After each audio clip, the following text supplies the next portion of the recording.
I am a big people pleaser, just to throw that out. So I took it as my responsibility to individually call every single person in my life who I had touched, even remotely, to share the news on a very personal level. So to say I had individual conversations with upward of 200 people would not be an overestimate.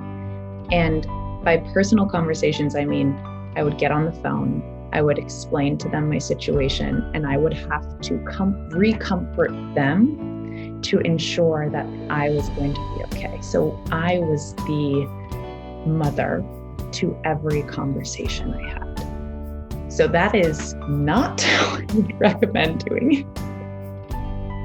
It allowed me a community of people who, from that initial conversation, had my back every single step of the way.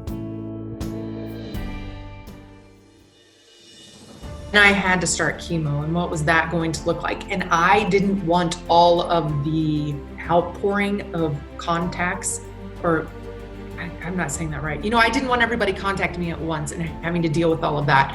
And so the way I broke it was through a blog, because then I could tell people what I wanted to tell them, when I wanted to tell them, and they were kept up to date without having to necessarily having to deal with all of that. And so that was the easiest way that I came up with, and it worked great. It caught a ton of people by surprise. But I don't necessarily know that it was for everybody to know in the beginning.